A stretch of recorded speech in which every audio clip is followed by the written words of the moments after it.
Buenos días a todas y a todos. Bienvenidos a esta cita donde revisaremos todas las novedades de julio, mes que da inicio al segundo semestre del año y también a las esperadas vacaciones de invierno y nuestra tradicional campaña para esta fecha. Como siempre, no dejen de participar del sorteo de libros que en esta oportunidad llega con 4 packs de los siguientes títulos que ya ven en pantalla. La experiencia política de la Unidad Popular de Patricio Aylwin, Amor te sigo buscando de Richard Sandoval, Asalto final de Guillermo Parvex, La vida oculta de un escritor de Hernán Rivera Letelier y La pasión de las mujeres Milet de Andrea Amoson. Recuerden que al comienzo de esta transmisión vieron en sus pantallas un código QR para acceder al formulario de inscripción, que además, por supuesto, vamos a estar compartiendo en el chat. Así que no olviden quedarse hasta el momento del sorteo si es que quieren ganarse uno de estos increíbles packs. Y para comenzar la revisión de los títulos de este mes, como ya es tradición, dejamos con ustedes a nuestra directora editorial, Melanie Jesch. Muy buenos días, Melanie. Buenos días, Diana. No sé si se me ve, porque yo no veo. Ahora sí. Buenos días. Buenos días a todos los libreros, a todos los autores que hoy nos acompañan, a los editores que también les hablarán. Quiero decir que tenemos un plan de julio muy importante, relevante. Seguimos avanzando con el proyecto de contribuir a la memoria de Chile con la publicación de una serie de libros relacionados con los 50 años del golpe de Estado.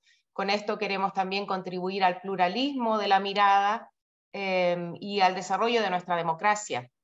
Justo ayer escuchaba yo a Cristóbal Marín, autor de Atacama Fantasma, hablar en una radio acerca de que es imposible que un país se reconcilie sin saber la verdad. Y el primero de los libros que les vamos a presentar, para mí un libro que tengo en el corazón, se titula Amor te sigo buscando, de Richard Sandoval, un notable periodista y cronista de la Universidad de Chile, muy joven y no obstante ya ha dado mucho de sí. Y con este libro nos lleva de la mano en la búsqueda de padres, hermanos, hijos que fueron secuestrados, torturados y hechos desaparecer después del golpe de Estado en Chile. Es un libro, como les digo, una crónica, una investigación periodística que tiene también el acierto de la pluma de alguien que demuestra aquí una voluntad de estilo muy potente. En unos minutos más vamos a escuchar a Richard Sandoval hablar de este bellísimo libro.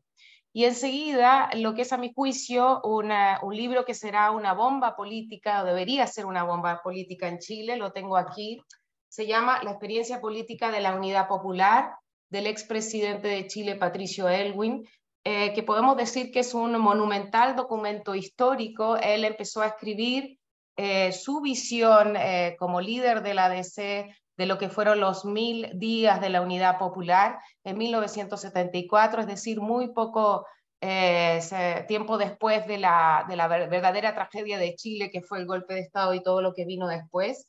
Es un libro que es de imprescindible e insoslayable lectura para todo aquel que quiera comprender lo que fue la tensión de ese momento, la tensión política de ese momento y también la visión de un líder de un partido que en ese momento se llamaba revolucionario y que también quería cambiar las condiciones sociales injustas del país.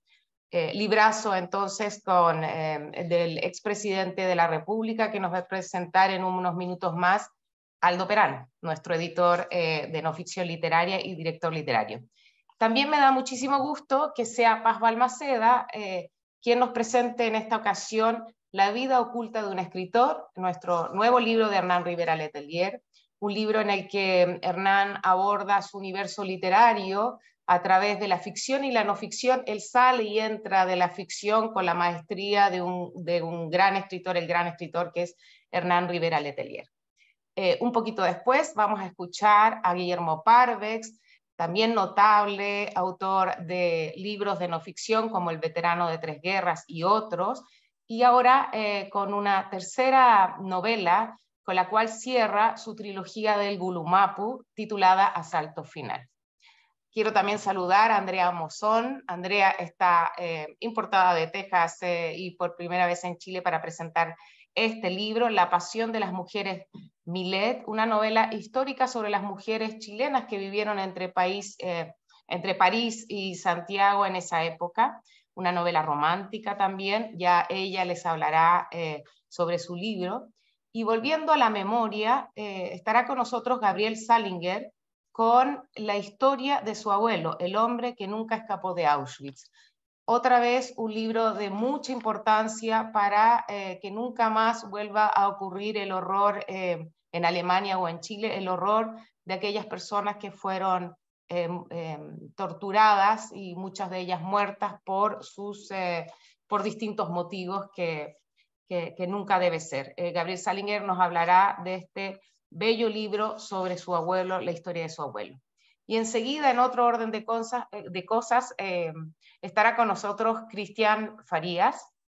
Cristian, doctor en geofísica por la Universidad de Bonn en Alemania, con un manual para sobrevivir a nuestra loca geografía, y donde nos da respuestas a preguntas de por qué estamos construyendo en zonas costeras que pueden ser inundadas por un tsunami, y otras respuestas a preguntas sobre nuestra loca geografía.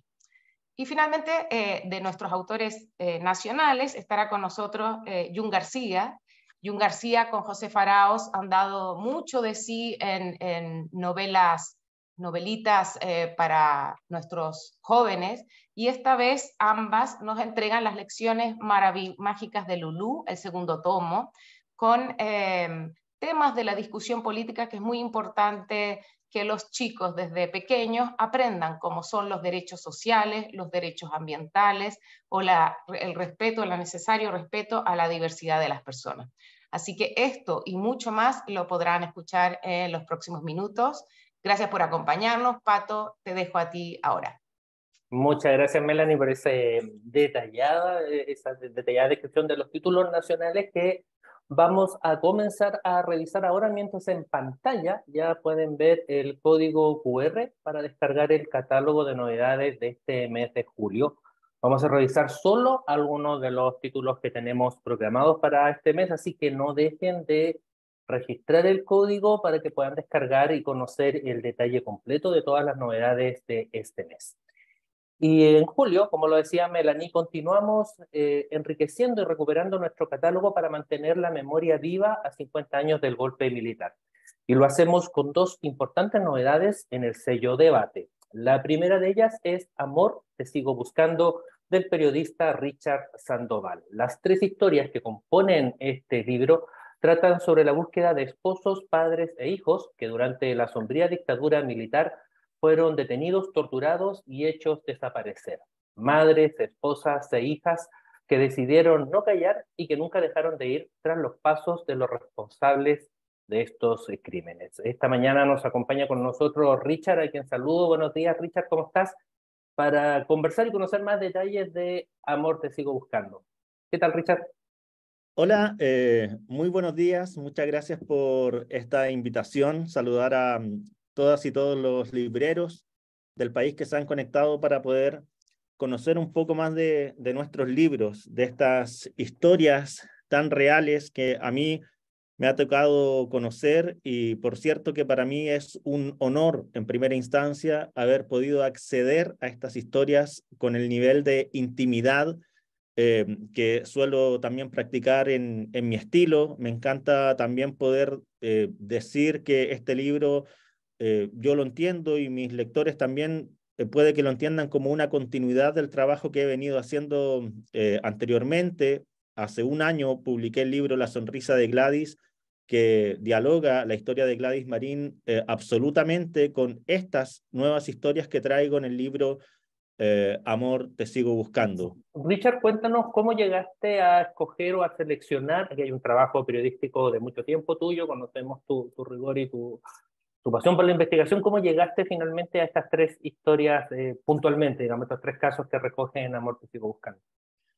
Yo sabía que merecían estos 50 años del golpe que se contaran historias que yo sabía no iban a estar en el relato oficial. Hoy en día hay toda una polémica a nivel público, a nivel político, en torno si se puede dividir o no, si se puede separar o no de la discusión el golpe de lo que vino después. Se habla de números, se habla de víctimas y victimarios, pero poco y nada se conoce de la intimidad de estas familias, de quiénes son estas mujeres, de qué pasó con la vida de sus hijos, de qué pasó con quienes se fueron exiliados, de qué pasó con las consecuencias de las torturas, de qué pasó con las depresiones con que cargan. Entonces, mi objetivo fue ir al corazón de estas mujeres. Cuando vi esta fotografía, inmediatamente quise saber quién era esta mujer que carga con 2 carteles que preguntan dónde están sus detenidos desaparecidos. Y ella es Violeta Zúñiga. Violeta Zúñiga, de seguro algunos la conocerán porque es la protagonista, la principal bailarina de La Cueca Sola, ese estremecedor baile, ¿no es cierto?, de una mujer que le baila a la nada, le baila a un marido, a un compañero imaginario, que ella trata de hacer volver a la vida, de hacer volver a la realidad en ese momento tan íntimo que finalmente se convierte en una performance. Entonces, al indagar por esta historia, me encuentro con la huelga de hambre que hacen las mujeres de los detenidos desaparecidos, la primera gran huelga de hambre que ellas llaman la huelga larga, que duró 17 días. Y en esa huelga larga, ella coincide con otras 2 mujeres que son también las protagonistas de las otras 2 historias de este libro. Por lo tanto, si pudiera señalar cuál es el lugar en común donde se encuentran estas 3 historias de detenidos desaparecidos, es la huelga de hambre, donde tanto Violeta como Elsa y también como Herminda van allí a exponer sus vidas para gritarle al país y al mundo que en Chile sí existen detenidos desaparecidos, los mismos detenidos desaparecidos que Pinochet salía a decir que eran personas que no existían, pero en realidad eran sus esposos y eran sus hijos, por quienes incluso Elsa, que es una de las protagonistas de estas historias, decidió continuar una huelga de hambre pese a que en pleno proceso de huelga sufrió de un infarto al corazón. ¿Cuál es la lectura que haces hoy día justamente en el marco de los 50 años, en el marco de estos casos representativos, 3 casos representativos de miles que aún están sin resolver, sin saber qué pasó con sus familiares? ¿Cuál es la lectura que haces hoy día después de haber tenido esta conversación íntima con estas personas, con estas familias, con estas mujeres, con estas hijas que siguen todavía, no han perdido la esperanza de algún día poder recuperar a sus parientes, a sus familiares? Yo creo que en todo este periodo de diálogos, conversaciones, reflexiones, polémicas, viene mucho el concepto, la palabra de la memoria. Y por eso a mí me gustaría recalcar que este libro es una ayuda para señalar que la memoria es una memoria viva, no es una memoria de museo, no es una memoria de un pasado superado, de un pasado a visitar desde una distancia. Es una memoria que acompaña al país todos los días en las mentes, en los cuerpos de estas personas. Porque si uno lee estos libros, este libro, se va a dar cuenta de que el golpe continúa en la vida de estas familias, porque el golpe y la dictadura quebró, rompió familias, rompió a la sociedad chilena. No solamente son personas que hasta el día de hoy se preguntan, ¿dónde está mi padre? Como el caso de Félix, por ejemplo, hijo de Víctor Hugo Morales, quien trabajando en una obra en Concón, porque él es maestro de la construcción, estaba en un 10º piso y de repente siente que su padre lo mira desde el mar en una tarde de tormenta en que llegan las nubes al balcón donde él estaba trabajando y no puede seguir trabajando y se larga a llorar porque siente la presencia de su padre en el mar. ¿Cuántas presencias de padres y de compañeros y de esposos hay en el mar todavía? ¿Cuántos Félix no pueden hacer su vida normal porque cargan con traumas, con depresiones que se instalaron para siempre? ¿Cuántos familiares de detenidos desaparecidos tienen a hermanos, primos, esposos e hijos en el extranjero. Esa es una cuestión que a mí me sigue impactando, cómo el exilio sigue siendo una cuestión viva también en el país. Todas estas historias tienen hermanos, hijos que se quedaron viviendo en Canadá, otros que tuvieron que hacer vida en Argentina y van y vienen porque esta historia, la del golpe, la de la dictadura, la de las deudas con la democracia, las deudas con la justicia y la reparación, son una realidad absolutamente viva que el país debe conocer. Sí, qué bien le hace a un país ponerle rostro y nombre a las cifras, ¿no? Que se dan a conocer y que parecieran que no existiesen, y si son historias reales de personas que aún están esperando la justicia y la verdad. Richard, tú vas a presentar este libro próximamente, ¿no? Y me imagino que vas a estar también haciendo muchas actividades de promoción. Así es, el lanzamiento oficial va a ser el día 20 de julio en el Espacio de Memorias Londres 38. Va a ser un momento tremendamente íntimo, lindo, potente, porque van a estar presentando el libro, además de Paloma Gruner, que es periodista de Londres 38, familiares de los detenidos desaparecidos. Los protagonistas de este libro van a presentar el libro. Va a estar, por ejemplo, Nelly Andrade, que es por quien yo le puse este título al libro, que era la compañera de Gerardo Rubilar Morales, que es uno de los detenidos desaparecidos, que fue torturado en Londres 38, al igual que Nelly. Es decir, en el lugar donde se cometieron las vejaciones, allí vamos a estar conversando y allí vamos a estar dialogando. La propia Nelly, cuando le compartí la invitación, me dijo que será un día para no olvidar. Allí estaremos. Muchas y muchas gracias por tu entrega para hacer este libro que sin dudas venderá muchos ejemplares, porque el amor existe y no termina, crece y se hace grande. Viva el amor y vivan nuestros detenidos desaparecidos. Están siempre presentes.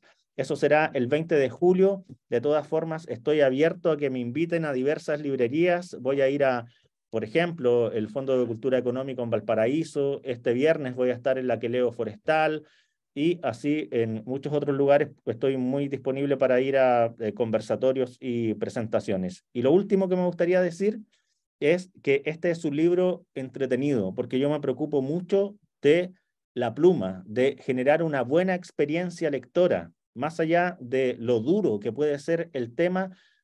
Aquí hay acción, hay historias de amor, hay momentos de coquetería, hay momentos de lucha, hay momentos de resistencia, de combate, por ejemplo, todo lo que fue la lucha que dio la población La Legua, que fue el único lugar que el día del golpe resistió con armas a la milicia. Entonces se van a encontrar con un libro que es de una lectura también súper fluida y dinámica.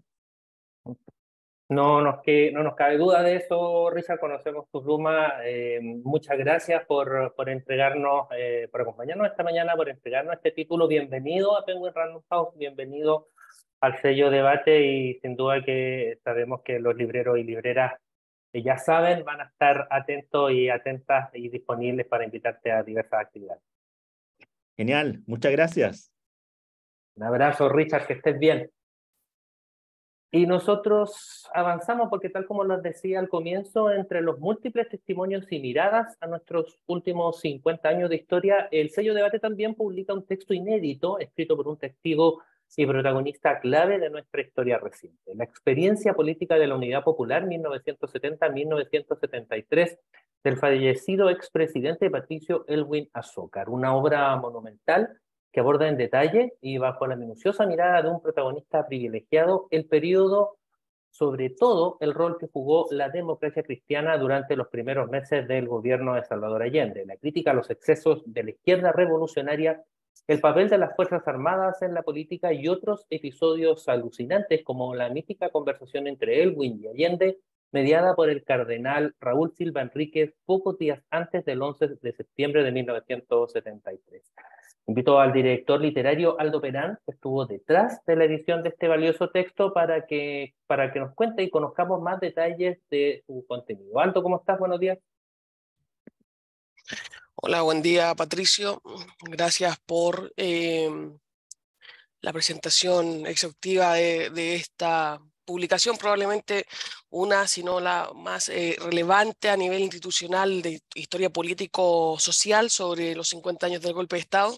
Antes de detenerme en comentar este libro, quisiera reforzar el entusiasmo y la emoción que nos provocó editar con Melanie y trabajar el libro Amor te sigo buscando de Richard Sandoval. Es un libro precioso que por favor démosle toda la visibilidad posible en librerías, en vitrinas, en nuestras redes sociales, en las redes sociales de las librerías, porque realmente es un libro por el que realmente uno vale la pena avanzar y trabajar en difundiendo estas historias. Así que gracias por eso de antemano.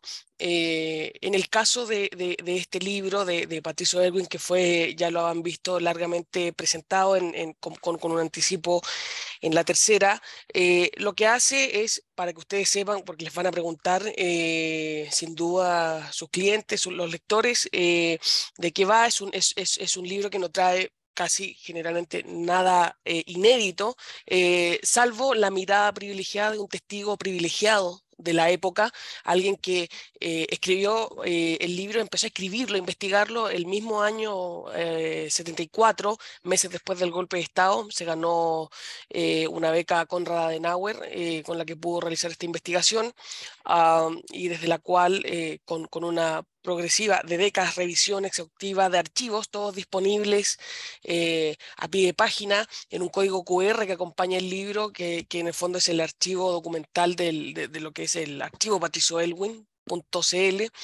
Lo que hizo este abogado y expresidente de la República es reconstruir minuciosamente desde un aspecto político, institucional, económico y social los 1000 días del gobierno de la Unidad Popular, de manera, podríamos decir, cronológica, con una muy notable introducción en el primer capítulo de lo que fue la historia de este país desde el estado de compromiso, como se le denomina al periodo que va desde el primer gobierno de Alessandri hasta el gobierno de Frei Montalva, un retrato muy, muy notable de cómo creció y cómo avanzó este país en esas fechas, para luego iniciar una minuciosa...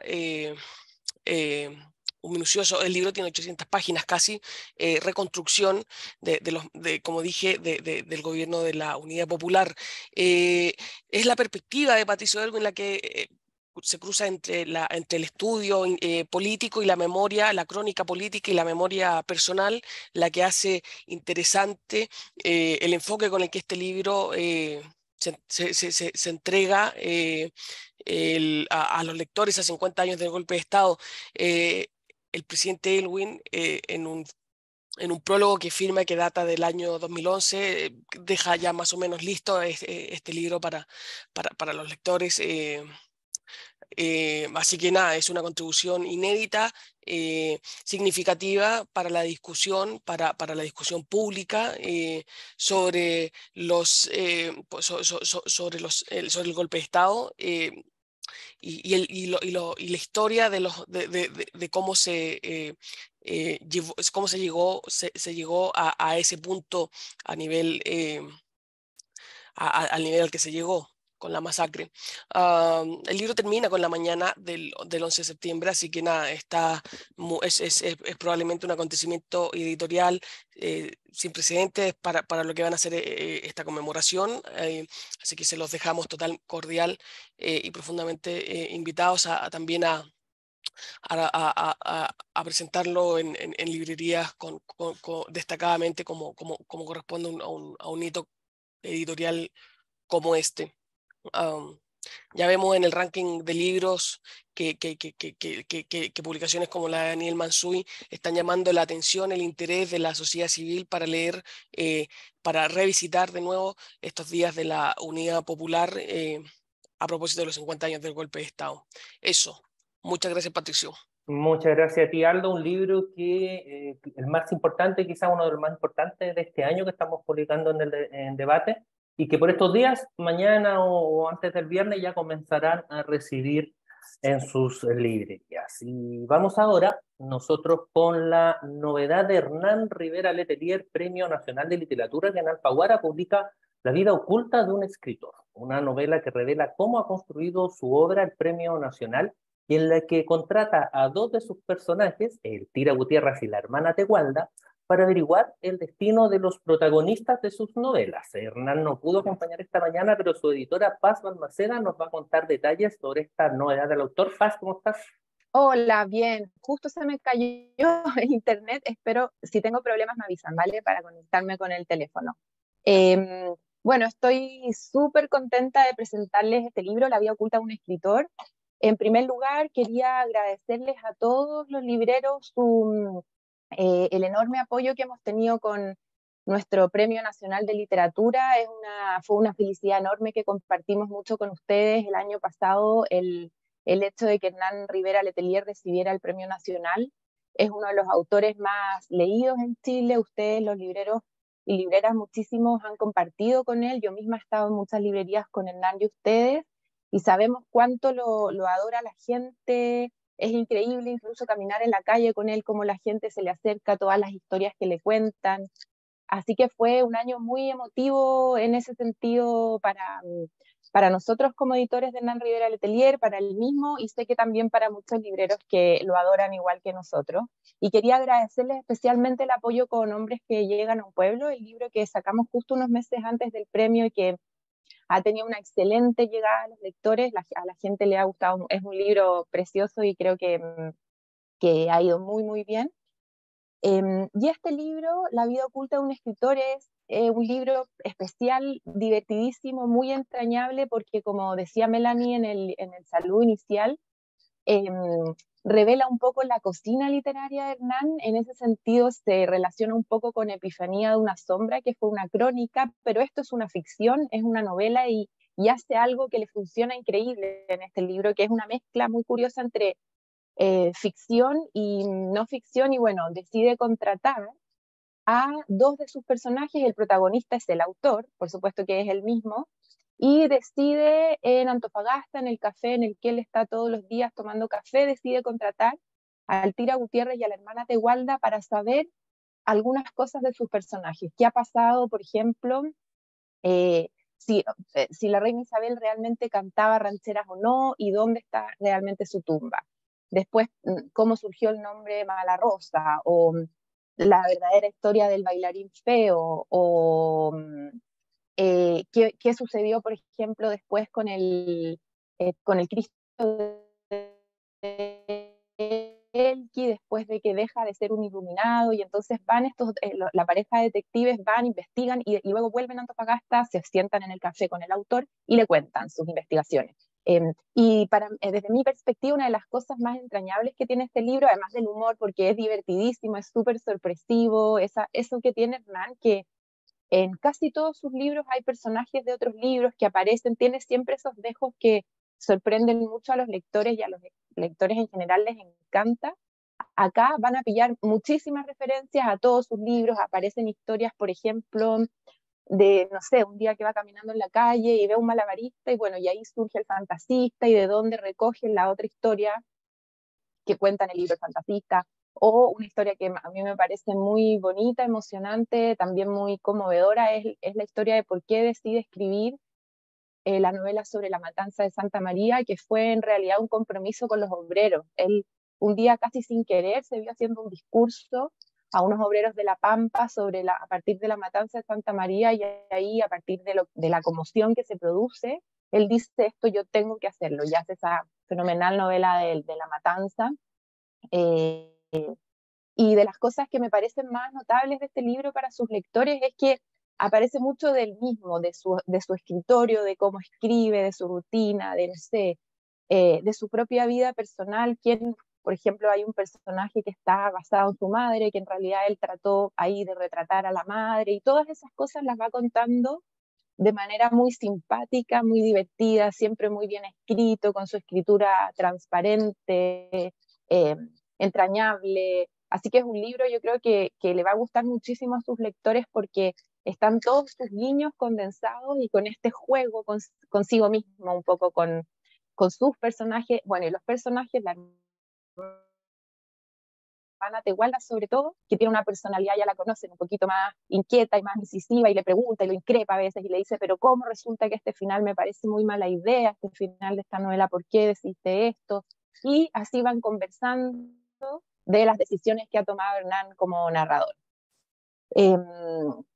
El jueves 13, ¿verdad? De julio tenemos la gran presentación de este libro que les voy a dejar ahora el link desde ya porque va a ser un homenaje, una presentación, una celebración de su cumpleaños también, que es el 11, en el Teatro Oriente de Providencia. Las entradas las pueden sacar por Ticket Plus. Ahora les voy a mandar el link y vamos. Va a ser una conversación sobre sus personajes, sobre su historia como escritor, con Mónica González, nada menos, así que tendremos a 2 premios nacionales ahí conversando. Los dejamos súper invitados para quienes quieran ir. Las entradas son gratuitas y se pueden retirar en el link que les voy a mandar. Y también aprovecho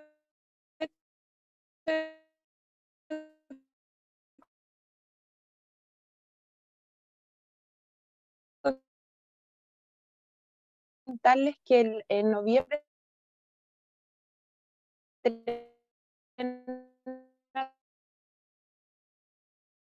sigue dándonos muchísimo que hablar, así que se lo encargamos. Ustedes saben cómo es de querido, cómo lo quiere la gente y también ustedes, así que es una preciosa noticia este libro.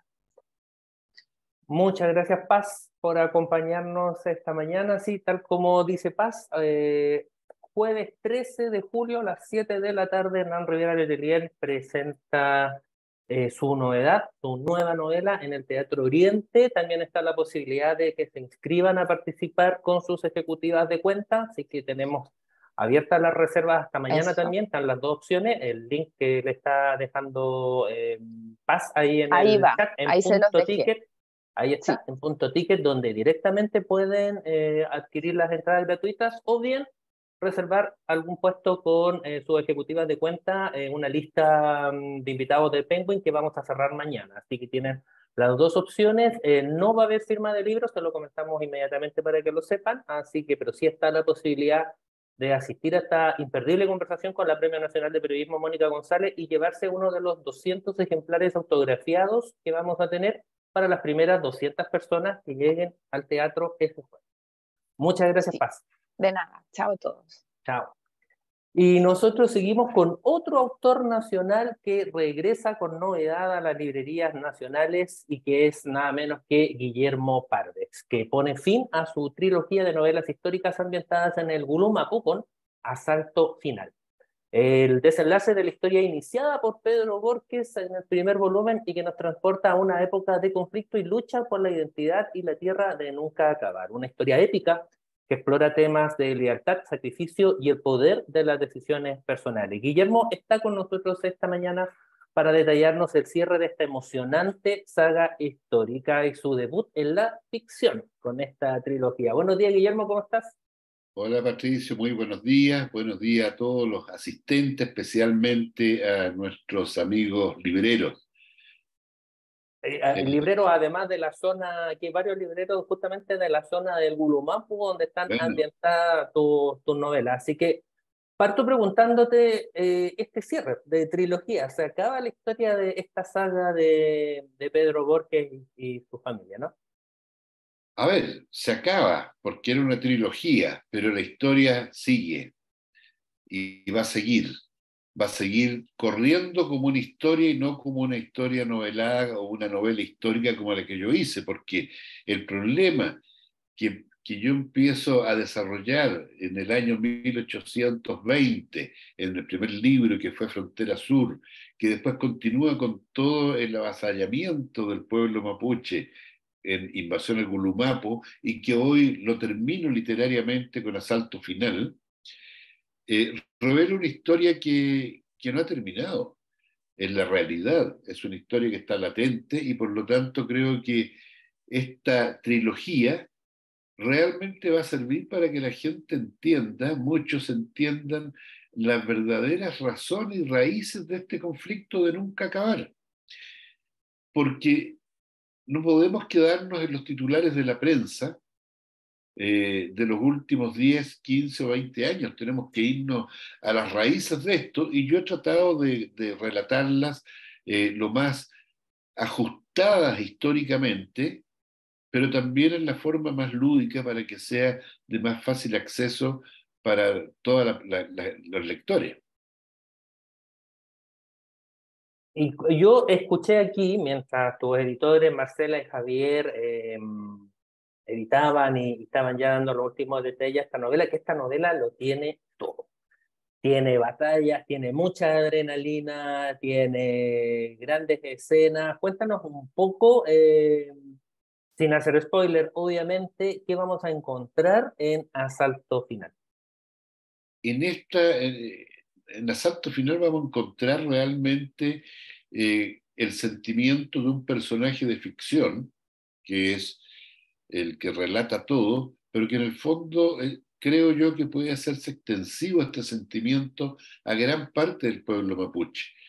El deseo, a fines del siglo XIX, de seguir luchando por su tierra ancestral, pero a su vez el estrellarse contra un muro que era la carencia de recursos y la carencia de fuerza para poder continuar ese movimiento de mantención de su tierra. El protagonista, que lo inserto como un personaje de ficción, relata y hace presente y grita lo que sintieron muchos loncos de distintas comunidades mapuche en los últimos 2 o 3 décadas del siglo XIX. Pero a su vez, aquí nos vamos a encontrar no solamente con lucha, que es lo que menos tiene lucha, sino que los grandes intentos que hicieron dirigentes mapuche para mantener en algo su estatus de pueblo. Las grandes y épicas travesías que hicieron a caballo para entrevistarse con el presidente argentino, para lograr la liberación de los cientos de miles de mapuches que tenían esclavizados en Argentina, porque la represión en Argentina, para que se entienda bien, fue 10.000 veces más fuerte que la de Chile. También en este libro se dejan, como hay que ser lo más objetivo posible, se dejan abiertos los diálogos que tuvieron algunos jefes militares del Gulumapu, que, acogiendo una orden de los presidentes de la República de Chile, especialmente de Domingo Santa María, propusieron una solución para los, entre comillas, 100.000 indios que aún quedan. Y la solución de los militares fue desechada por los políticos. Y eso hay que reconocerlo, igual como en la novela se relata la crueldad de los enfrentamientos entre militares y mapuches, también hay que reconocer la visión que tuvieron 2 o 3 jefes militares que decían que esa era la salida para una paz con el pueblo mapuche, que era la entrega de amplias reducciones donde ellos siguieran manteniendo el estilo de agricultores, ganaderos y además su organización ancestral. Y las palabras de ellos, que están escritas en testimonios de la época, dicen que de no hacerse así y de hacerse como quieren los políticos, esto va a explotar algún día y la explosión va a volar las puertas de la moneda, lo dice textualmente un general. Y eso es lo que estamos viendo cómo paulatinamente se acerca. También vemos las otras víctimas de la colonización del Urumapu, que fueron los colonos traídos desde Europa, que todos los ven como unos privilegiados, pero la verdad es que fueron absolutamente engañados por el Estado de Chile. Y el 56 a 60% de los colonos traídos a Chile debieron volver pobres a sus tierras, entre ellos mi abuelo. Entonces yo lo relato todo esto con antecedentes incluso familiares, pero lo que al final dejo abierto es qué es lo que va a pasar con el Gulumapu, y eso lo concentro en una tesis jurídica. En una tesis jurídica que no se las voy a adelantar porque sería ya relatar mucho, pero es final. y por eso yo, especialmente a nuestros amigos libreros de la zona, para que nos ayuden a difundir esta obra que yo sé que ha tenido un impacto.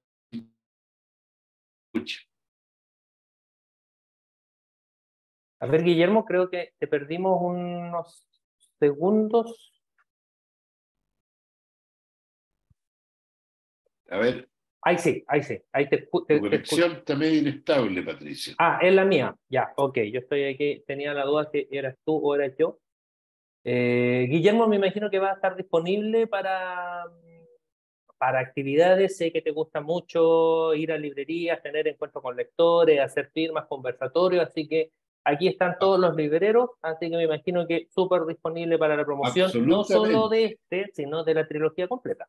De la trilogía completa, absolutamente disponible para firmas presenciales, para firmar, dejar ejemplares firmados en librerías, que también es algo que a algunos libreros les acomoda, y también para conversatorios. Así que a través de la editorial me contactan y yo feliz de ir a todas las actividades que programemos.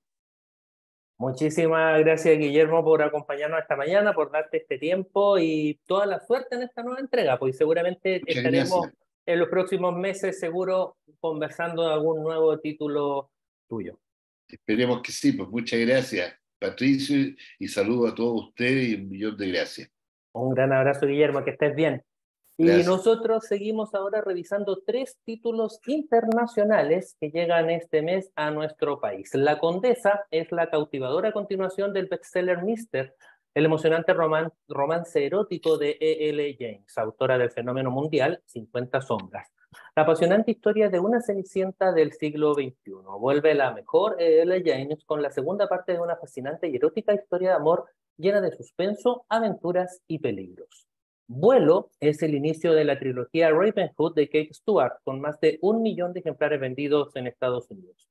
Un fenómeno viral en TikTok similar a After o a Romper el Círculo, el dark romance más adictivo que leerás este año.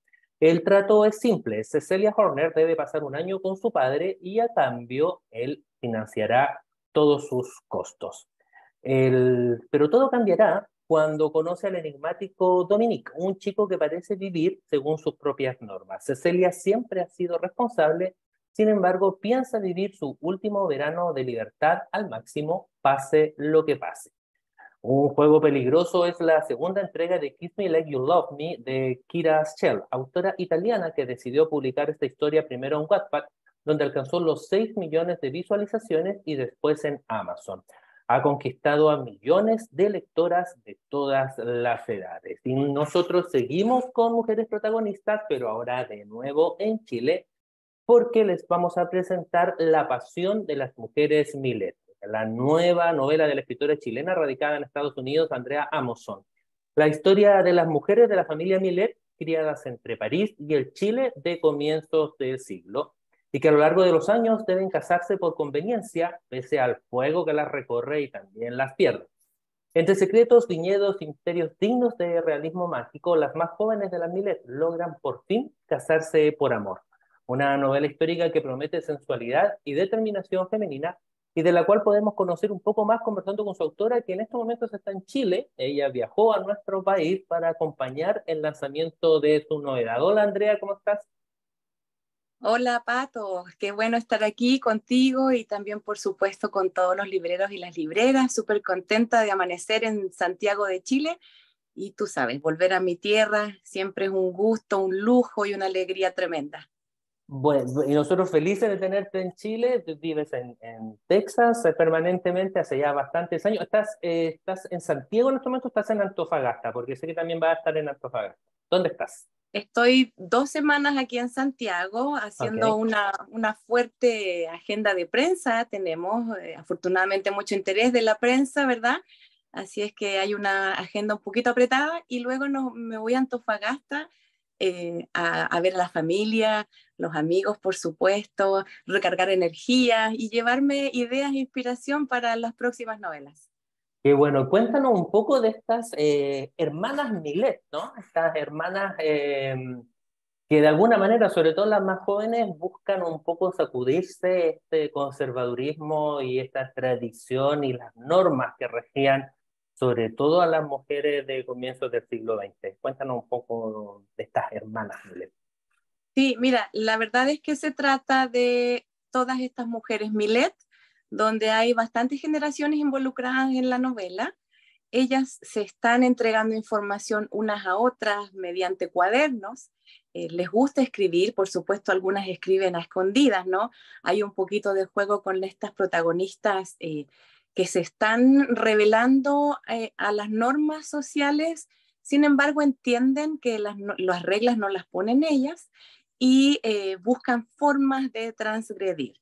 Es la búsqueda de estas mujeres hacia el camino a la libertad, que a veces viene de la mano de un amante con el cual se pueden encontrar en los viñedos, porque son mujeres que están muy relacionadas con el vino, la tierra, hay mucho amor a la tierra, a la familia y a la libertad también. Así es que, como digo, siento que sigue en la línea de las mujeres que he venido creando con las otras novelas, con la maestra Bernarda, con las mujeres de la guerra también. La pasión de las mujeres Millet sigue esta línea de mujeres que están buscando su propio camino, que no necesariamente puede ser el mío o el de otras féminas, sin embargo es el cuestionamiento de tu identidad, el cuestionamiento de tu espacio en la sociedad, ¿verdad? Y cómo tú aceptas o rechazas la propuesta que no necesariamente es la tuya, sino que más bien viene dada por el entorno, por la época.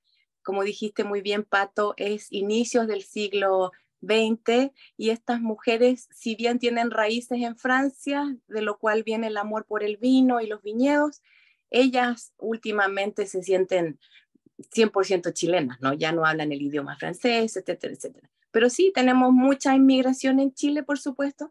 Yo también soy inmigrante, ¿verdad?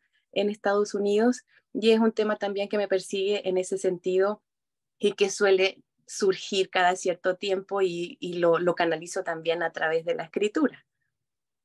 Si tú decías justamente una escritura que toma o que tiene un punto central o un hilo conductor en la historia. Tú lo decías, Mujeres de la Guerra, luego la maestra Bernarda, ahora con las mujeres Millet. En esta investigación, yo he visto en tus redes también que has subido muchas imágenes que yo me imagino están relacionadas con la investigación. ¿Qué fue lo que más te sorprendió? ¿Crees tú que le sorprenderá a los lectores y que está reflejado en la trama de la novela?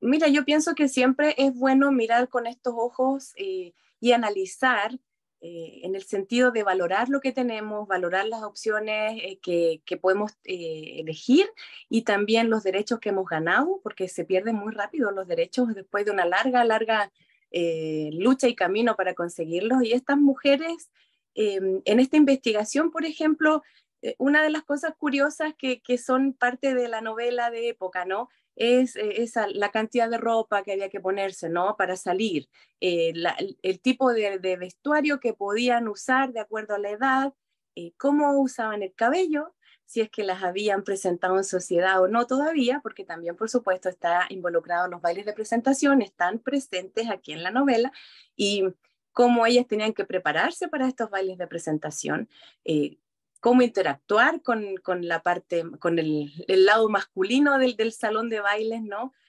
No hacer ruido con las cucharillas al tocar la loza. Entonces, cómo comer sin hacer mucho ruido, ¿no? Entonces, todo ese tipo de restricciones, ¿no? Al movimiento, a la respiración, la inhalación. Imagínate caminar con un corsé que era una verdadera tortura, ¿verdad? Y respirar profundo, entonces por supuesto que se desmayaban y estaba bien visto desmayarse de vez en cuando, no era como un signo de femineidad, entonces todo eso también está reflejado en la novela. Me gustó muchísimo crear el escenario histórico, ¿verdad? De que esta historia pase en La Serena también. Y tenemos estas protagonistas que vienen a Santiago, que están en el Valle de Casablanca, van al Valle del Elqui, también tenemos otra que es de Tocopilla, ¿verdad? Que trae la parte minera, porque yo soy nortina, y esa interacción, ¿no?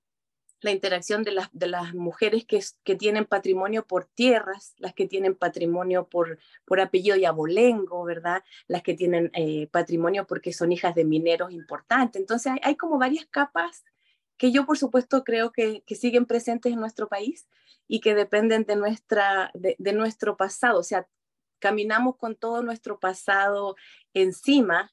Y creo que sí, que las mujeres Millet entonces de alguna manera muestran también todo lo que hay en nuestro país, nuestra diversidad, nuestra identidad que es múltiple, que es fluida, ¿verdad? Así tanto como fluidos eran sus vestidos, pero no así los corsés. Y ese tipo de interacciones, ¿no? Están presentes en la novela. Hay humor, porque a mí el humor sí me sale. Me suele salir el humor, y es que hay cosas que realmente uno mejor se ríe. Entonces, bueno, eso está ahí. Espero que le guste a los lectores, yo creo que sí les va a gustar, y también conversando un poquito con algunos libreros el fin de semana, ya hay como una buena sensación de que es un libro que puede gustar y que además nos acerca a nosotras. Son historias nuestras en el fondo, eso es lo que quiero decir, son nuestras historias, es nuestra historia, nuestro escenario, nuestras comidas que se ponen de relieve y se valorizan. Así es, una novela además entretenidísima en la trama, que nos ha dejado aquí sumamente interesados e interesadas en leerla, que además viene con una portada hermosa. Ya llegó a librería, te he visto en tus redes ahí que justamente, como decía, ha estado recorriendo librería, así que me imagino que en estas 2 semanas va a estar full disposición, tanto en Santiago como en Antofagasta, me imagino, para pasear por las librerías, para hacer alguna actividad que los libreros y libreras te inviten, ¿no? Claro, con mucho gusto, encantada. Ustedes comuníquense, amigas y amigos libreros, con la gente de la editorial. Yo voy a ir, donde ustedes me inviten, voy a ir con mucho gusto a dejarles libros firmados, a conversar con ustedes. Me pueden hacer preguntas sobre la obra y bueno, conversar, ¿no? De esta chilena que reaparece después de pandemia, súper feliz de poder venir y volver y comer la comida rica que uno tanto extraña y por supuesto abrazar a toda la gente que uno tanto quiere. Eso, ir a tomar un poco de sol al norte, que no viene mal en esta época. Exactamente. Andrea, un gusto tenerte esta mañana, bienvenida a Chile, ojalá disfrutes estas 2 semanas y por supuesto libreros y libreras estén atentos, contáctense con nosotros para que Andrea pueda hacer alguna actividad durante su estada en Chile. Un gran abrazo, Andrea, y muchas gracias por acompañarnos. Muchas gracias. Y nosotros seguimos conversando con autores nacionales y en este caso con Gabriel Salinger, que debuta en el sello Aguilar con El hombre que nunca escapó de Auschwitz, la historia real de su abuelo Heinz Salinger, quien siendo adolescente vivió la experiencia de los campos de concentración de la Alemania nazi, un libro que ofrece la posibilidad de conocer una realidad tan dolorosa como ineludible y de honrar a las víctimas y de hacer pervivir su memoria como único modo de intentar que estos hechos no vuelvan a repetirse. Damos la bienvenida esta mañana a Gabriel. Gabriel, ¿cómo estás? Buenos días. Hola Patricio, buenos días, gracias por la presentación. No, gracias a ti por acompañarnos esta mañana y contarnos esta historia que es de tu abuelo, ¿no? O sea, es una historia que tú fuiste, entiendo, un poco para ir comentando, que no fue fácil que tu abuelo contara esta historia, ¿no? Entiendo que era un episodio que él no quería contar y que tú fuiste poco a poco conociendo. Cuéntanos un poco cómo fue que tú llegaste finalmente a conocer esta historia, la de tu abuelo. Sí, eso es importante. La historia es, si bien es una novela, 100% una novela, es la historia real. Él estuvo en Terezín, Checoslovaquia, que fue donde pasó su infancia, en Auschwitz y en una fábrica de trabajos forzados en Meuselwitz, en Alemania. Y él vivió toda su vida prisionero de un trauma que no le permitía hablar, él no tocaba ese tema con sus cercanos. Yo apenas lo conocí porque falleció cuando yo tenía 4 años, pero de lo que conversaba con mi familia no contaba absolutamente nada. Entonces, si bien mi familia sabía como las cosas generales, no teníamos ni un detalle, no teníamos nada un poco más allá. Y yo hace 6 años me propuse investigar, de curioso nomás, saber un poco más sobre su vida, de forma de acercarme más a mis raíces, en busca de un par de nombres, direcciones, fechas, como nada más que eso, y hice lo que cualquier persona haría, busqué su nombre en Google, y lo que al principio pareció que no había nada de información, de repente me llevó a una pista tras otra y una investigación que al final duró 3 años, porque fue como una bola de nieve en la que encontré muchísima información, muchísimos documentos. Tuve la oportunidad de hablar con decenas de instituciones en todas partes del mundo. Hablé con personas, con sobrevivientes del Holocausto que vivieron lo mismo que él, que estuvieron en los mismos lugares que estuvo él al mismo tiempo, entonces pudieron contarme cómo fue que él pasó por esos lugares. Y también hablé con familiares, con hijos y nietos de personas que lo conocieron, que eso obviamente es mucho más cercano, mucho más valorable quizás, y obviamente son personajes que están en el libro. Y lo más importante de la búsqueda, y que fue lo que me impulsó a querer hacer algo con esta investigación, fue que, y todavía no sé cómo lo encontré en internet, fueron cartas escritas a mano por mi abuelo y por mi bisabuelo en el 46 para gestionar su llegada a Chile, y en las que contaba qué había pasado, cómo se sentía él, qué es lo que estaba pasando en el momento. Entonces, fue tan fuerte y tan impactante lo que estaba haciendo con la investigación que decidí no dejarlo ahí, se lo presenté a mi familia y luego decidí escribir este libro en forma de novela para hacerlo un poco distinto, que no sea simplemente un testimonio, una biografía, sino que hacerlo más interesante para todo lector.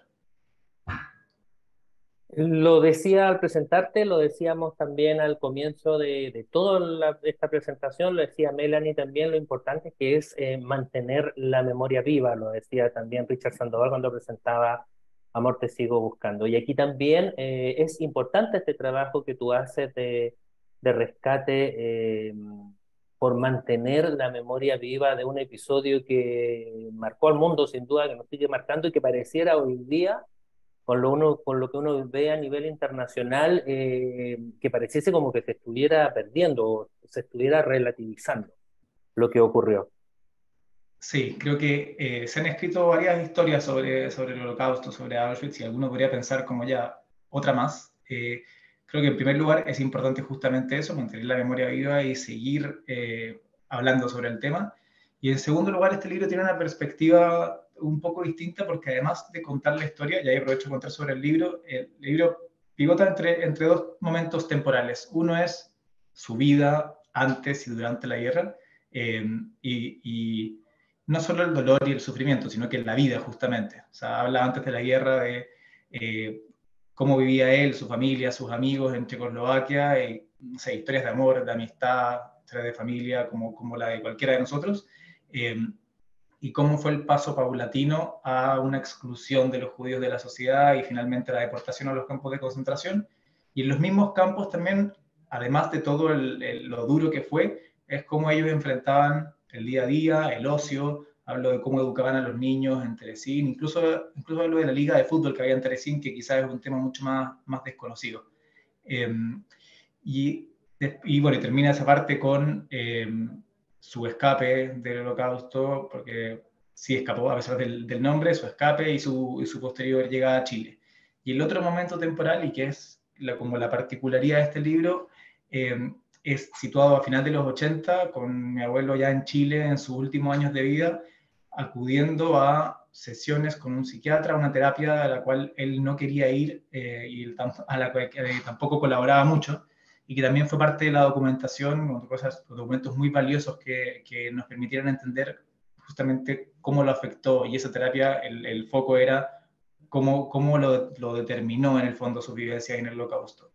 Y con este punto voy a que el foco está puesto en el trauma, incluso quizás está enfocado también en personas que creen que han leído muchos libros sobre el Holocausto, porque el foco está puesto en eso y en un grupo gigante de sobrevivientes, y creo que esto representa a ese grupo, que nunca contaron nada, que nunca pudieron salir de su trauma, porque estamos acostumbrados a leer a personas que se liberaron y que de alguna forma quisieron contarlo. Ese es un grupo de sobrevivientes, y hay otros que no quisieron contar, que no quisieron abrirse, y esta investigación es de las únicas formas que tenemos de poder acceder a esa memoria y a lo difícil que fue sobrevivir. En el fondo, no nos impone la superación como la única forma de seguir, sino que busca relatar de una forma bien auténtica cómo él simplemente no lo superó y estuvo hasta el final de sus días así, y nos invita también a ver como víctimas no solo a los 6 millones de personas que murieron en el Holocausto, sino que también a aquellos que sí sobrevivieron, pero que, como dice el título, nunca pudieron escapar. Exacto, y justamente te iba a decir, de ahí el título del hombre que nunca escapó de Auschwitz, porque se puede sobrevivir, pero todo el trabajo posterior después de recuperación, de sanación, puede ser un proceso quizá muy, muy, muy largo y quizá nunca se llegue realmente a sanar completamente.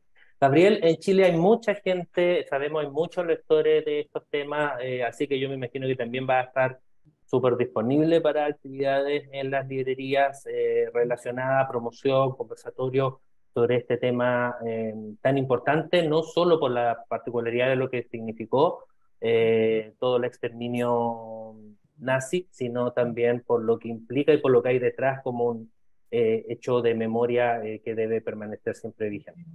Así que yo me imagino Sí, que tú súper disponible. sí, por supuesto. También es relevante ahí que es la historia de alguien que después fue chileno, entonces creo que lo hace más cercano y más palpable para nosotros. Así que, no, 100% disponible, feliz de cualquier invitación, ahí vamos a estar. Muchas gracias, Gabriel, por acompañarnos esta mañana, por estar con nosotros y por el rescate de este valioso testimonio para no perder la memoria, como hemos estado hablando durante toda esta jornada, y recordar siempre los excesos a los que puede llegar la humanidad con la intolerancia y los prejuicios. Gabriel, muchísimas gracias, nos estamos viendo muy pronto.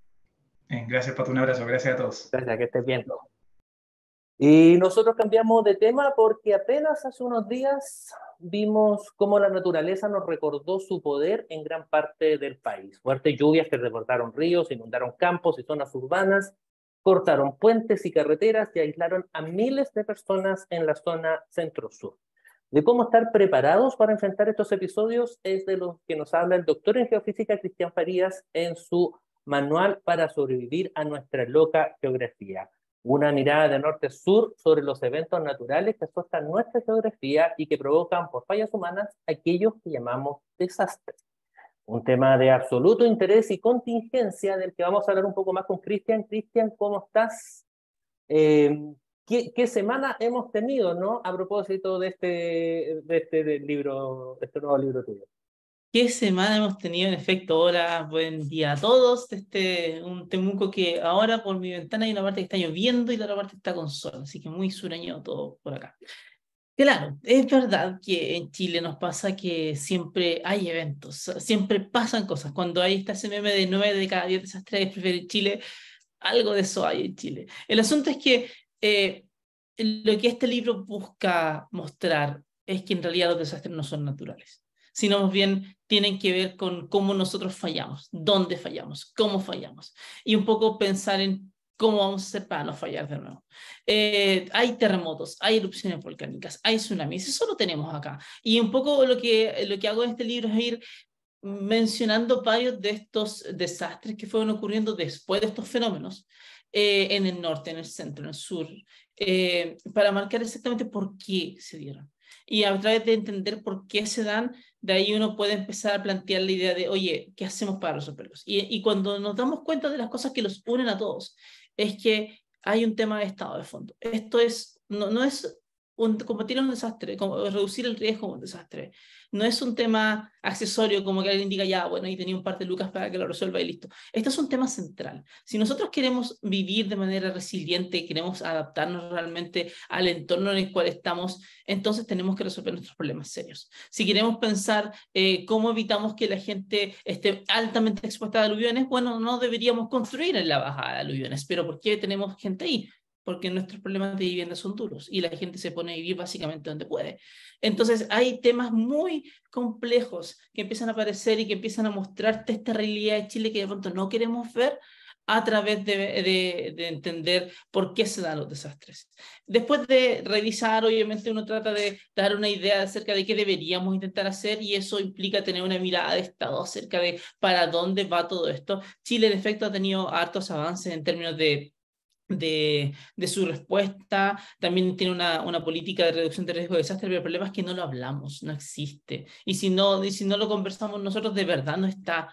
Entonces, lo que busca este libro es generar esa conciencia, es generar una conversación y que a partir de ello entonces toda persona pueda empezar a ver, oye, ¿sabes qué? Esto es un problema, tenemos que presionar a quien tengamos que presionar para que esto se resuelva. Esto nuevamente es un tema de Estado, es algo que necesitamos que resolver porque no podemos permitirnos que pasen cosas como, por ejemplo, que se inunde 2 veces el mismo hospital en el mismo pueblo por el mismo fenómeno. Eso no nos puede volver a pasar. No nos puede volver a pasar que nuestros puentes se caigan porque tenemos carga extraordinaria en ciertos momentos. No, Chile es un país donde pasan cosas y por lo tanto Chile tiene que ser un país de primer mundo al momento de prepararse y adaptarse a ellas. Y no tenemos más opción, porque si no lo hacemos, vamos a seguir teniendo grandes desastres ante los cuales vamos a gastar un montón de dinero y vamos a tener un montón de personas que lamentablemente van a sufrir mucho porque nosotros no nos estamos preparando. Y eso es lo que tenemos que evitar. Necesitamos prepararnos, necesitamos mostrar los escenarios, necesitamos hablar de estas cosas para que así hacia el futuro tengamos súper claro qué es lo que podemos hacer, cómo podemos reducirlo y que nuestros desastres ya sean cada vez menores. Así es, Cristian, lo hemos visto en estos días, lo vimos ahí con el desborde del Cachapoal, lo vimos varias comunas de la 7ª región completamente inundadas por las crecidas de río. Leí ayer o anteayer los peligros que hay en Antofagasta, en la aluvión del 90, se volvió a construir ahí, lo estamos viendo con el cambio climático. Hay 10 playas en Chile que ya están anunciadas que van a desaparecer, los Molles, Algarrobo, que van a tener serios problemas, y vemos que la gente sigue construyendo y no se quiere ir, así que, y tal como tú dices, lo importante que son las políticas de Estado para solucionar esos temas, ¿no? Tenemos anuncios ya de las nuevas catástrofes que vamos a tener y efectivamente poco o nada hemos hecho como país. No. El asunto es que las catástrofes de nuevo las armamos nosotros. Sí, yo creo que ese es un tema fundamental. Es culpa nuestra, partamos de ahí. Y Chile tiene un mantra que yo encuentro que es nefasto, pero que todos lo hemos repetido alguna vez. Cada vez que pasa algo siempre nos falta la autoridad o el medio de prensa que sale diciendo que Chile es un pueblo resiliente, solidario, valiente, que se levanta ante la adversidad. En efecto, sí, lo hacemos. Pero ¿en qué momento de esa conversación decimos, oye, en realidad, ¿sabes qué? Aquí esto pasó porque este error lo cometimos, acá nos equivocamos en esto, aquí nos equivocamos en esto, aquí nos equivocamos en esto. Esa parte la metemos debajo de la alfombra. Es como si fuéramos un jugador de fútbol muy bueno para la pelota, un brasilero, estos que son increíblemente talentosos, somos súper buenos para resolver en el momento, pero para hacer la pega aburrida, la pega difícil, la que realmente te hace campeón del mundo, somos re malos para hacer eso. Entonces ahí es donde necesitamos hacer ese cambio de switch, de enfoque. Bueno, y este libro, yo sé que estoy tocando un tema que es serio, obviamente, pero este libro igual no es tan serio, partamos de eso. Es un libro donde ustedes se pueden reír, donde pueden enrabiarse con ciertas cosas que pasan también. Es un libro que apela a la emocionalidad de todo esto, es decir, que nosotros podamos ver lo absurdo, ver lo difícil, ver lo que da rabia y que a través de eso nosotros mismos sintamos en lo interno de que necesitamos hacer cosas. Este libro tiene esa búsqueda, no es un gran ensayo acerca de desastres como ya ha habido varios que han escrito distintos expertos a lo largo del mundo. Esto es una radiografía de Chile, una mirada hacia Chile, pero una mirada de Chile con millones de chilenismos, con millones de referencias pop, con muchas referencias futbolera. Por lo tanto, hay momentos en los cuales seguramente se van a reír, hay momentos en los cuales seguramente se van a enojar y espero que eso también sea parte de lo que le pase a los lectores cuando lo vayan leyendo. Así es, tal como dice el título, un manual para sobrevivir a nuestra loca geografía. Tú estás en Temuco, Cristian, así que yo aprovecho de decirle a los libreros y libreras que están ahí en la zona de Temuco, a los alrededores. Yo me imagino, Cristian, que ahí podrán coordinar contigo alguna actividad y por supuesto cuando estés en Santiago o en alguna otra zona del país también, pero podríamos partir por la 9ª región, me imagino, ¿no? Para hacer alguna actividad. Sí. Por supuesto. Cristian, muchas gracias por acompañarnos esta mañana, por estar con nosotros con este trabajo indispensable para estar al día, tal como dice, en un país y un tiempo tan acontecido en fenómenos naturales. Cristian, que estés muy bien y muchas gracias. Muchas gracias a ustedes. Chao. Y nosotros seguimos con Robert T. Kiyosaki, uno de los autores más respetados y leídos en materia de finanzas, emprendimiento y economía, y Manifiesto Capitalista, que es el nuevo título que publicamos en nuestro país. Un texto en el que él mismo se pregunta, ¿qué nos enseñaron en la escuela respecto al dinero? Sabemos la respuesta, no mucho. En su mayoría, las enseñanzas que nos imparten son obsoletas y no funcionan, se cuestiona Kiyosaki. Su consigna entonces es: luchemos contra el comunismo que se imparte en nuestras escuelas, enseñando capitalismo en nuestros hogares. No hace mucho publicamos El cerebro femenino de la neuropsiquiatra Luan Brizendine y ahora sumamos su más reciente título, La mujer renovada, un libro para descubrir las increíbles posibilidades del cerebro femenino y repensar la mediana edad como una etapa de abundante vitalidad, confianza y sabiduría. La autora nos ofrece un mensaje revolucionario. Durante la menopausia, el cerebro de las mujeres se remodela, creando un nuevo poder y un sentido de propósito único. Las mujeres pueden aprovechar esta transición y elegir su camino en la segunda mitad de la vida.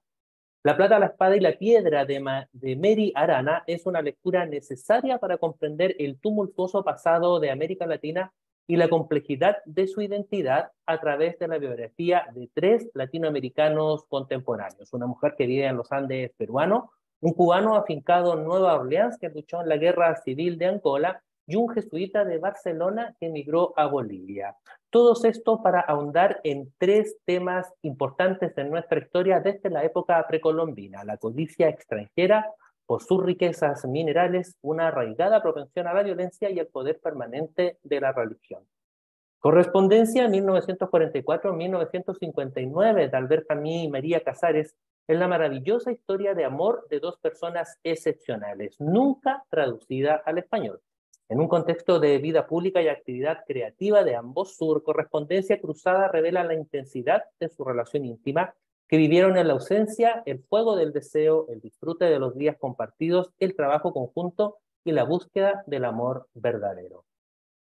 Y en el terreno de la ficción internacional recomendamos para este mes Los amantes de Coney Island, de Billy O'Callaghan, una conmovedora reflexión sobre el paso del tiempo a partir de la historia de 2 amantes que desde hace 25 años se encuentran en un hotel de esa ciudad norteamericana. La luz perdida de Nino Harakachuili es la nueva gran epopeya georgiana por la autora de La octava vida. El siglo XX llega a su fin y en la Georgia soviética los gritos de independencia se oyen cada vez más alto.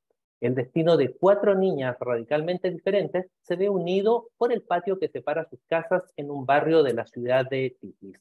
Juntas navegan el final de la infancia y el comienzo de la vida adulta. Cambiar método, de Edouard Louis, es el nuevo título del niño terrible de la literatura francesa. Casi una década después de Para acabar con Eddie Bellegoul, su ópera prima, que se convirtió en un sorprendente fenómeno internacional, Louis regresa con un nuevo texto autobiográfico que nos permite medir el alcance del camino recorrido desde una infancia marcada por la miseria económica hasta la vida adulta en los elegantes barrios de París.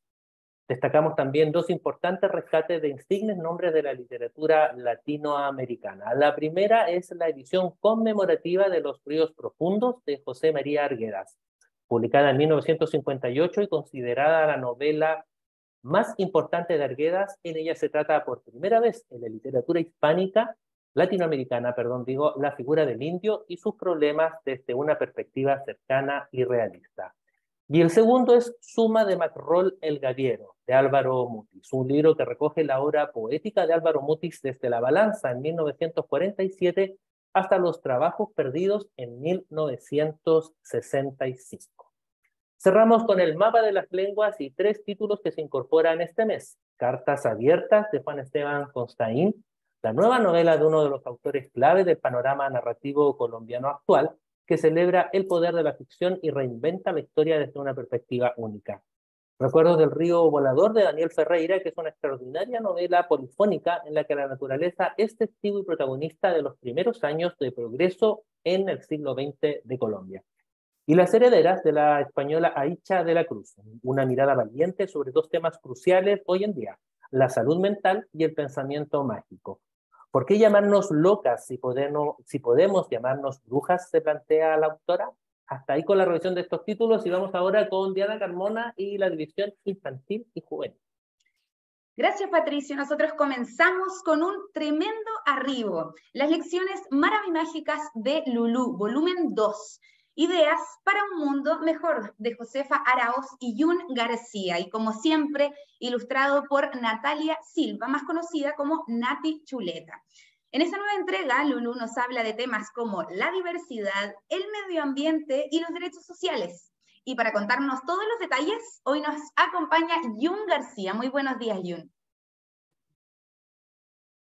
Hola a todos, muy buenos días, muchas gracias por estar acá. Estoy muy contenta de venir a contarles sobre este nuevo libro.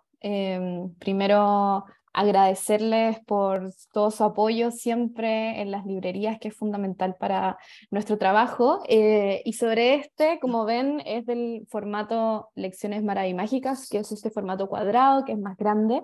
Es un libro súper interactivo, que tiene actividades, ahí como adelantaba Diana, los temas principales son el medio ambiente, la diversidad, los derechos sociales.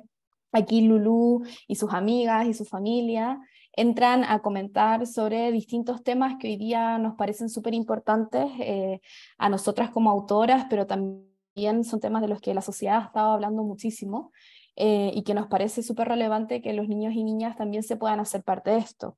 Creo que algo súper interesante de esta entrega es que da bastantes herramientas también que no solamente apuntan a los niños y niñas, sino que también a las familias sobre temáticas, por ejemplo, como qué hacemos ante la crisis climática, cómo hablamos sobre la diversidad, cuáles son los pueblos originarios de nuestro país, cuáles son los conflictos hoy día que tenemos a propósito de los derechos sociales y de toda la contingencia nacional también que ha pasado un poco en nuestro país.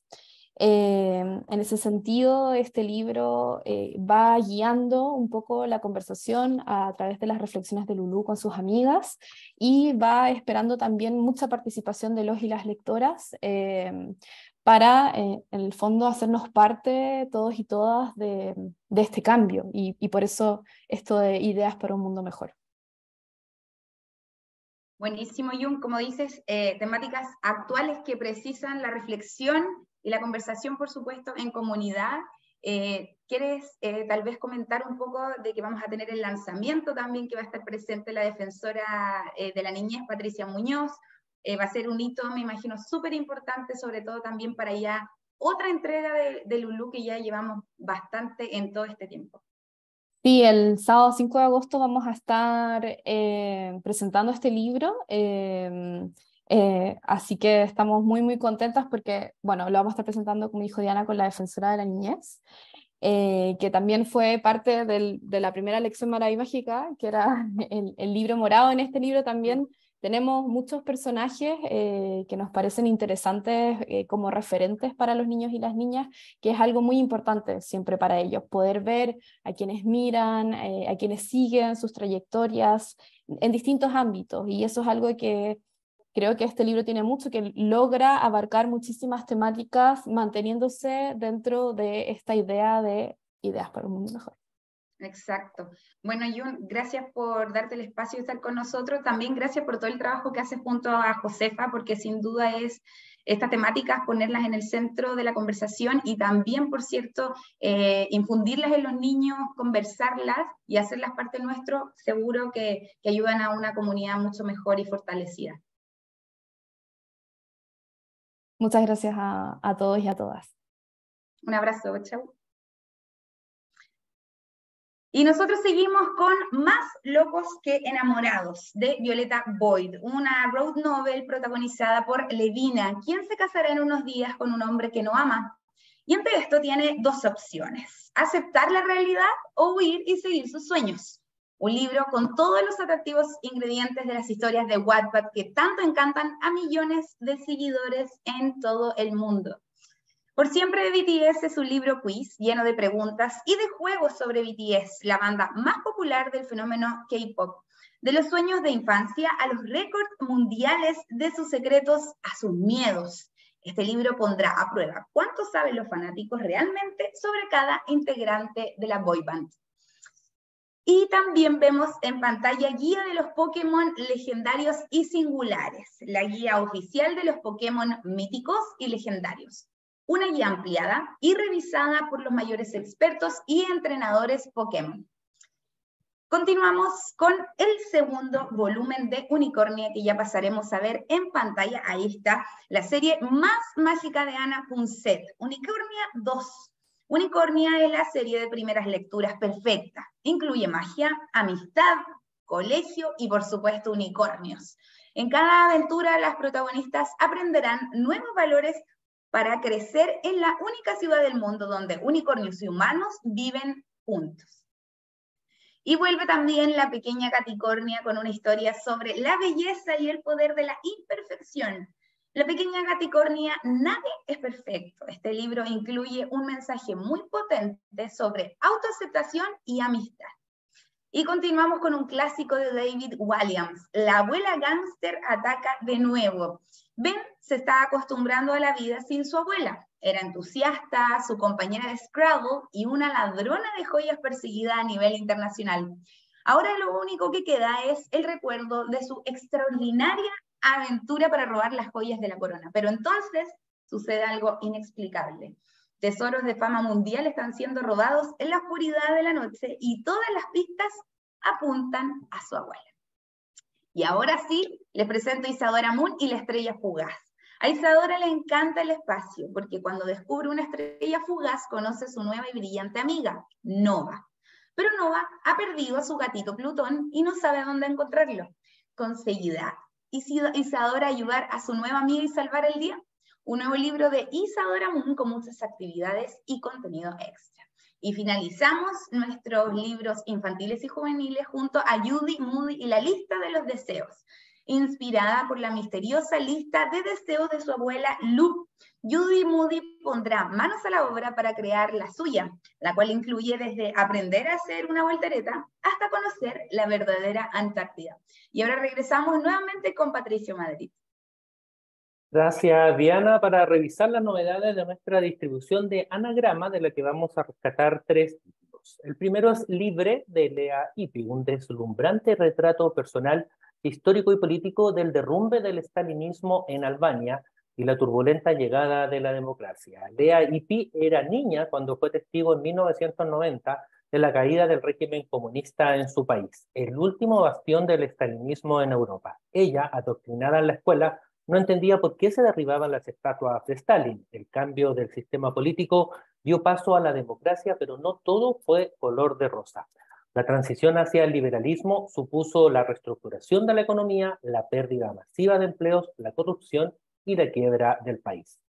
En Ensalada Loca, Nora Ephron demuestra su acerado sentido del humor y su temible capacidad de observación en este libro sobre la mujer, el feminismo y los conflictos de la vida cotidiana en los Estados Unidos. Una nueva edición para un clásico que Anagrama rescata en su catálogo. Y en la colección Nuevos Cuadernos, Anagrama presenta La Vía de la Narración de Alessandro Barico, un texto en el que el autor reflexiona sobre las narraciones y trata de desentrañar sus misterios. ¿Cuál es el sentido último y su mecánica interna? La narración tiene algo de jeroglífico y algo de mapa. Su alquimia surge en las esquivas y enigmáticas fronteras entre la magia y la ilusión óptica. Y ahora volvemos con Diana. Así es, Patricio. Yo les quiero contar que este mes estamos con una campaña activa en nuestras redes sociales, en nuestro sitio web, donde encontrarán sugerencias para las vacaciones de invierno que ya comienzan. Nuestras recomendaciones para unas semanas de descanso escolar y que también muchas personas aprovechan para leer y disfrutar de sus autores favoritos. Una campaña con numerosos títulos que podrán encontrar en nuestra web